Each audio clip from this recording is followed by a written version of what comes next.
Halo, assalamualaikum. Jumpa lagi dengan Wan Channel. Di video ini saya mau berbagi cerita sedikit tentang pohon anggur yang saya rawat ya di rumah. Ini adalah tabulam pot anggur jenis Veles. Dan alhamdulillah kali ini sedang berbunga ya. Bunga dari pohon anggur Veles itu luar biasa sekali ya. Dompolannya tuh mantap, besar sekali, sangat-sangat memuaskan. Bahkan tidak hanya ini saja, bunganya juga sampai ke tunas-tunas air. Ini juga, ini dari tunas air ya, karena tunas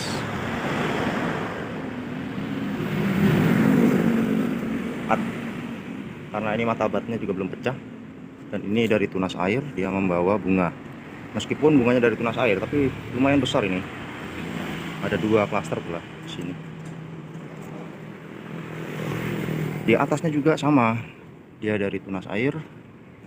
Nih, dia keluar klaster bunga. Ini mata batnya baru mau sprut padahal nih. Saya juga tidak tahu apakah ini nanti dia mata batnya ini ketika sprut apakah membawa bunga atau tidak ya. Ini di atasnya lagi. Ini memang dari mata bat. Mata bat pecah, dia membawa bunga. Lumayan besar bunganya. Waktu itu saya sengaja memang 2 mata bat saya sisakan untuk dipecahkan dengan niat agar keluar bunga. Memang keluar bunga, ini juga dia keluar bunga, membawa bunga meskipun agak kecil ya. Mungkin nutrisinya sudah diserap yang ada di bawahnya ini. Bunga klasternya dia keluar terlebih dahulu melalui tunas air. Mata batnya masih utuh. Nah, di bawahnya juga. Ini juga mata bat masih utuh ya. Dia dari tunas air keluar bunga meskipun kecil. Nah, saya akan membahas sedikit tentang bagaimana perawatan pohon anggur ini. Langsung saja ya. Di awal tanam saya hanya menggunakan pupuk organik yang saya buat sendiri. Ini dia ada pupuk organik, tapi ini pupuk organiknya khusus untuk masa generatif ya. Saya buat dari bahan-bahan organik yang ada di sekitar rumah. Contohnya dari air cucian beras dari bilasan pertama ya. Kemudian saya kumpulkan sedikit demi sedikit.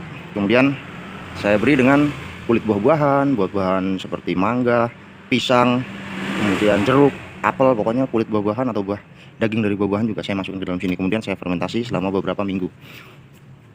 Namun sebelumnya saya menggunakan untuk fase vegetatif, saya menggunakan pupuk air lindi ya. Air lindi yang saya buat sendiri itu ada 3 tempat atau 3 wadah yang saya buat untuk membuat pupuk air lindi. Setelah pupuk air lindinya sudah terkumpul, kemudian saya letakkan di depan, kemudian sambil dijemur, menunggu sekitar 2, 3 atau bahkan kadang ada yang 1 bulan saya jemur baru saya gunakan untuk saya gunakan sebagai pupuk ya. Dan tentunya akan senang sekali jika ketika pada waktunya pohon anggur ini mulai mengeluarkan bunga seperti pada saat sekarang ini ya intinya. Kemudian setelah mulai keluar bunga, kita jangan terlalu senang terlebih dahulu, karena kalau kita salah melakukan perawatan, kita juga akan mendapatkan hasil yang tidak bisa maksimal ya. Contohnya seperti ini. Ini di bagian bawah, nah di bagian batang bawah ini dia keluar bunga juga, meskipun dari pangkal batang dia terus kemudian keluar bunga. Namun mungkin bagi orang awam disamakan kali ya, ini bunganya sama dengan bunga yang atas di sini. Namun sebenarnya dari segi fisik saja sudah berbeda. Bentuk dari bunga Veles itu besar, panjang seperti ini ya. Meskipun nanti berinya agak kecil, tapi dompolannya itu besar. Sedangkan di bawah sini, ini dia. Di bawah sini dia keluar tunas, kemudian membawa bunga.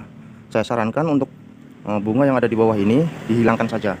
Kenapa kok begitu? Karena yang di bawah ini adalah batang bawah atau batang RS ya, istilahnya itu rootstock, khusus untuk perakaran. Biasanya batang bawah dari pohon anggur itu tidak bisa dikonsumsi buahnya, alias asam rasanya.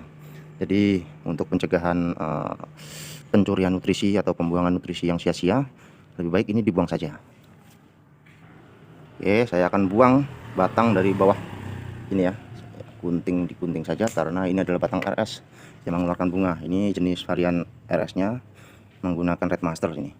Tuh bunganya ada lumayan sih, meskipun kecil-kecil tapi berbunga. Bagi orang awam melihat ini paling ya dikira sama yang dengan yang di atas, tapi sebenarnya tidak. Ini tidak bisa dikonsumsi ini buahnya. Ini juga batang bawah ini juga sama, RS atau rootstock, jadi dibuang saja. Jangan dibiarkan batang bawah ini tumbuh terubus tunas. Karena kalau dibiarkan nanti malah yang subur yang bagian bawah, sedangkan yang bagian bawah ini adalah RS ya. Buahnya tidak bisa kita konsumsi. Jadi bisa diperhatikan atau bisa dilihat juga penyambungannya itu dari mana. Kalau saya lihat di sini penyambungannya dari sini. Ini kelihatan ya. Penyambungannya dari sini, jadi di batang bawah ini adalah rootstock. Tidak diperkenankan tunas muncul dari sini. Jika muncul buang saja. Untuk yang bagian atas tentunya ya tidak apa-apa.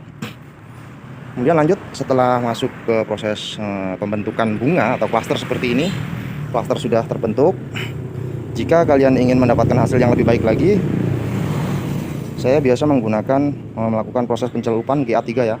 Karena jenis varian Nisa Velas ini itu buahnya tuh memang dombolannya itu besar tapi buahnya kecil. Jadi saya akan memberikan pencelupan GA3 dengan maksud agar tangkai dari malai bunga ini lebih memanjang.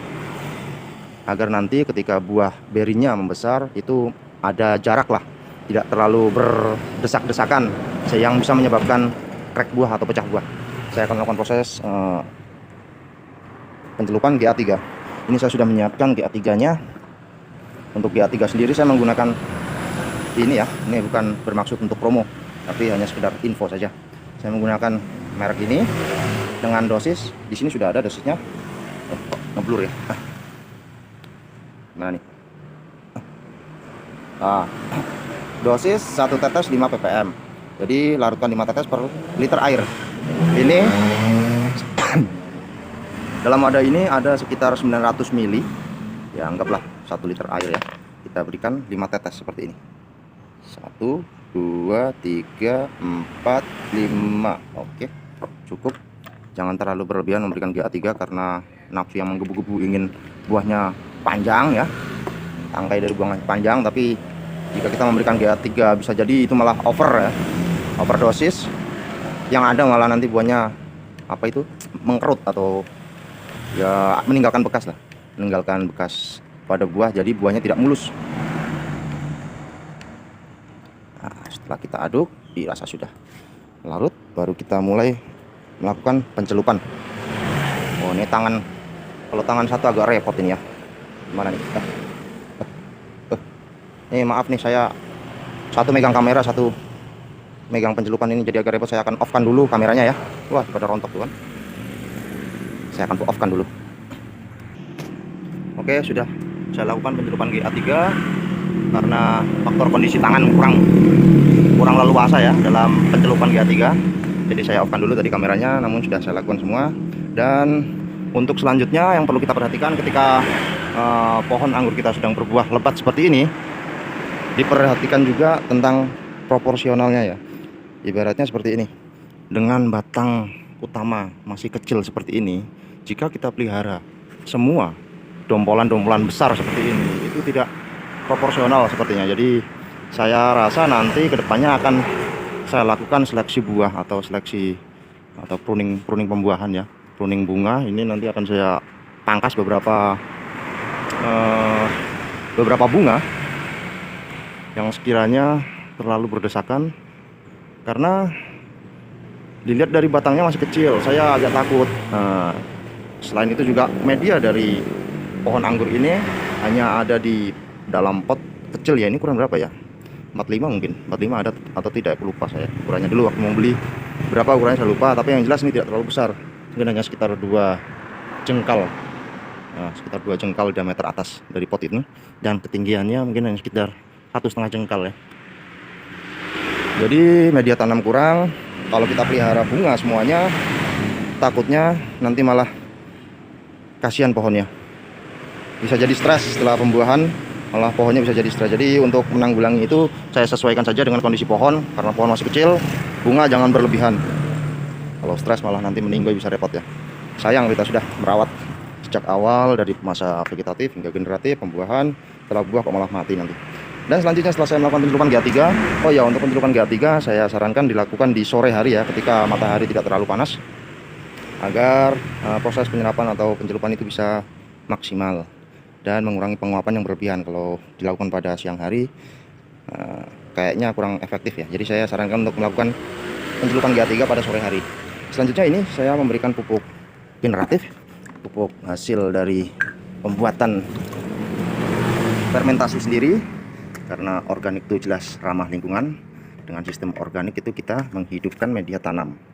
Jadi jika media tanamnya itu subur, sebenarnya kita tidak perlu memberikan pupuk macam-macam ya. Ini saya akan tuangkan sedikit karena hanya butuh sebagai sampel. Nah, cukup.